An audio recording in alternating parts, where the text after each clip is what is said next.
Ako sa voláš? Matúš. Matúš. Matúš, áno. Dobre, ha?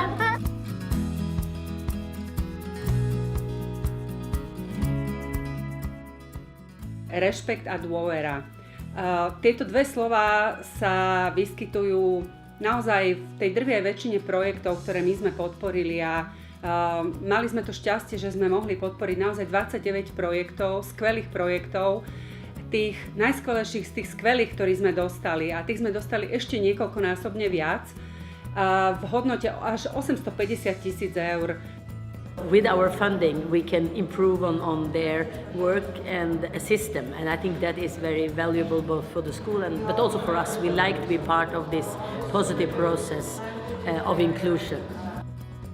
Deťom a mladým ľuďom ukazujeme, že môžu niečo chcieť, že svet sa nekončí za hranicami osoby, v ktorej žijú a že môžu si dovoliť chcieť niečo viac ako ich rodičia, dovoliť mať sny a snažiť sa potom pre tie sny robiť aj konkrétne reálne kroky, v rámci ktorých my sa ich snažíme sprevádzať a pomáhať im ich naplňať postupne.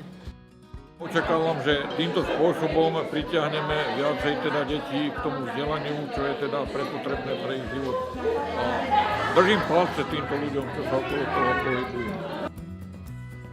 My sme vďaka týmto Norským fondom v tej téme detí a mladých ľudí dokázali jednak zastabilizovať tie neziskové organizácie na to, aby mohli oni ďalej pokračovať, ale zároveň sme dali priestor nejakým novým veciam a to aj vďaka organizáciám z donorských krajín, kde aj naši grantisti boli sa učiť, priniesli nejaké know-how odtiaľ a to bol tiež dôležitý aspekt tohto programu. Vnímam zmysel našej práce, že dávame priestor a dávame alternatívu, ako vyrásť v pohodového človeka, ktorý rozvíja komunitu, ktorému záleží na tom, ako to okolo mňa vyzerá a ktorému záleží na tom, aký som človek. Vďaka tomuto fondu bolo to, že sme mohli podporiť založenie a naozaj rozbeh Koalície pre deti Slovensko a týmto vlastne akoby začať takú novú éru, ktorá tu nebola na Slovensku,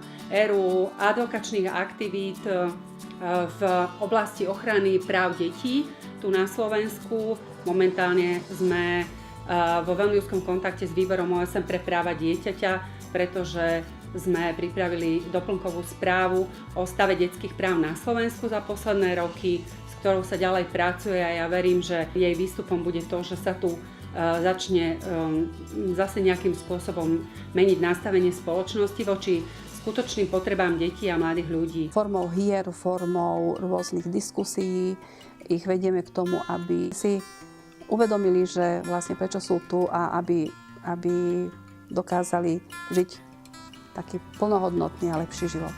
10% investovaných do podpory občianskej spoločnosti bolo veľmi múdre rozhodnutie, pretože občianská spoločnosť, mimovládne organizácie, rôzni aktivisti sú veľmi dôležitým stakeholderom, veľmi dôležitým aktérom spoločnosti práve tých inovácií. V tejto lokalite sme od 98. takže je to naozaj dlhé roky zháňania donorov, sponzorov a kohokoľvek nejakých podporovateľov. Jeden z nich boli aj norské granty, ktoré nás podporovali 18 mesiacov, podporovali projekt Pentagon Inak, ktorý priniesol napríklad aj komunitnú prácu do tejto lokality. My sme naozaj pripravení pokračovať v tom začatom diele a práve tým, že tu prichádzajú tie nové témy bezpečnosti, ktoré sa spájajú s takými ťažkými témami, ako je príjmanie rôznorodosti. My sme túto tému čiastočne už začali práve takouto prierezovou témou boja proti nenávistnej komunikácii, čo bola jedna z prierezových tém aj v rámci tohto fondu, tak myslím si, že teraz táto téma bude ešte dôležitejšia.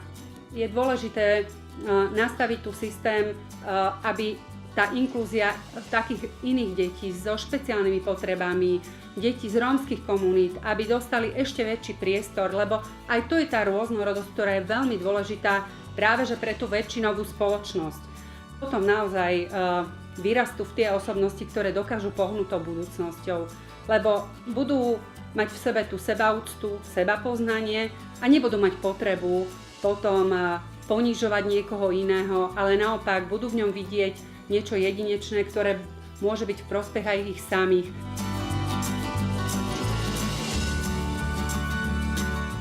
Verím, že budeme pokračovať ďalej a my sa na to veľmi tešíme.